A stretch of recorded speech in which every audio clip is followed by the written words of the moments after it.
Good morning and welcome back to Community Couch Time. Today is May 20th.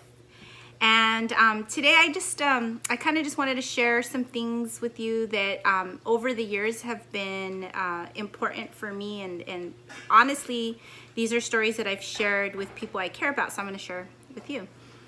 So a while back, I kind of shared with you that I had graduated from a continuation high school.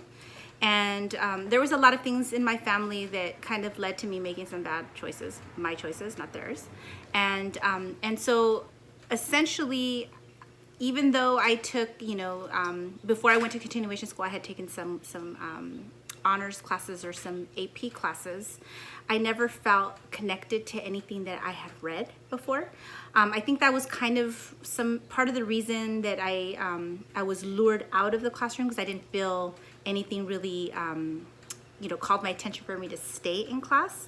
I don't recommend that to anyone. I think you can get learning, and you can get a lot of knowledge and wisdom from anything that you read. But at the time when I was a kid and some other things were going on, it was really hard to catch my attention in terms of like books. I was really resistant towards books and stories and reading in general. And so eventually I graduated and I ended up going to Oxnard Community College. That's where I went to school for 2 years before I transferred eventually to UCLA. And so when I was there, I took a Chicano studies class. I remember very well, I can't remember the professor's name, she was a woman, but I remember that I loved the class, right? Because I was learning a lot about like the history of Chicano Latino people in the United States, in California specifically. And that was something that always, just really captured my attention, because I wanted to know why things were the way they were, why, there was a lot of injustices, why we worked so hard but remained like really just working class and poor. And so, I took this class. And part of the class was, she had assigned several books for us to read. And one of the books was a book by Luis J. Rodriguez called Always Running. And at that time, it was a relatively new book. So I just remember that when I started reading the book, it was the first time that I said to myself, like, oh, okay, I totally get it. I get the magic, the power of books. The story just completely captured my attention. It at that time in my life, I was like, 19 years old, and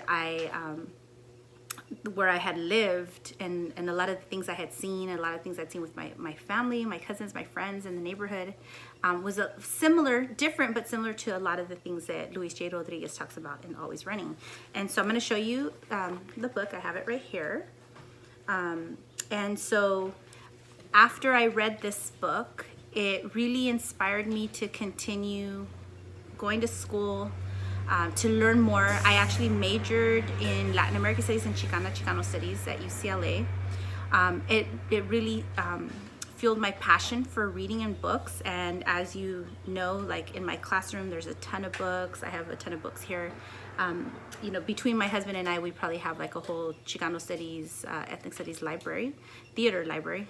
And so what I'm going to do is I'm going to read just a quick part of this book. It's the introduction to, it's the preface actually, the preface to Always Running, La Vida Loca, Gang Days in LA by Luis J. Rodriguez. So it's, like I said, it's just the preface. It's not the actual part of the book.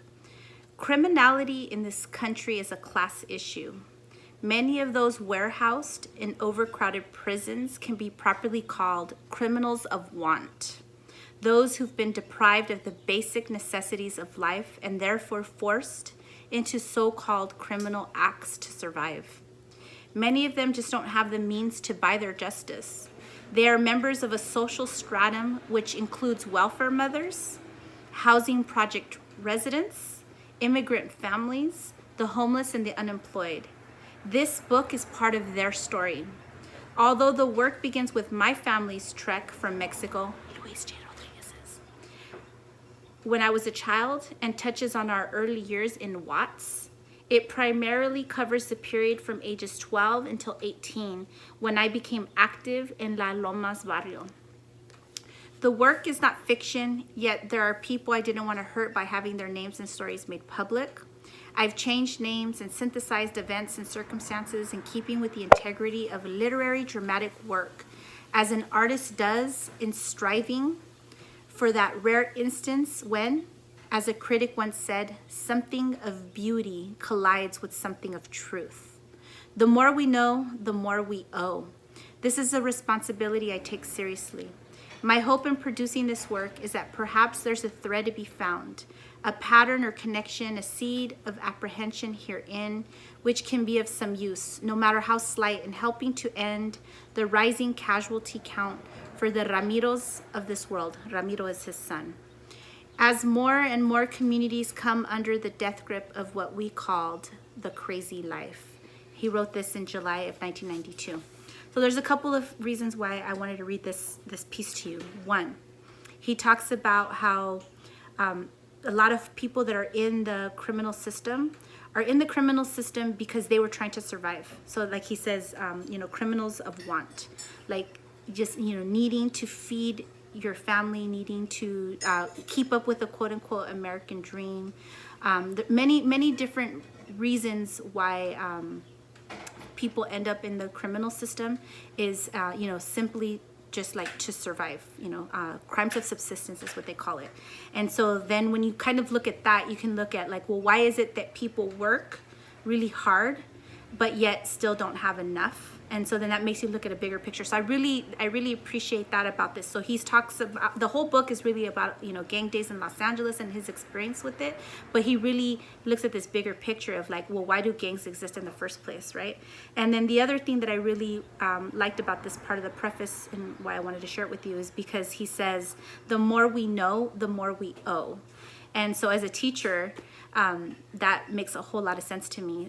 If there's something that has made a huge impact on me, I want to share it. And that even goes with like books, right? Like a lot of times, sometimes I'll go to look for a book and I'll be like, I don't have it here anymore. Why don't I have it anymore? And that's because I know that it's been powerful for me, so I've shared it elsewhere.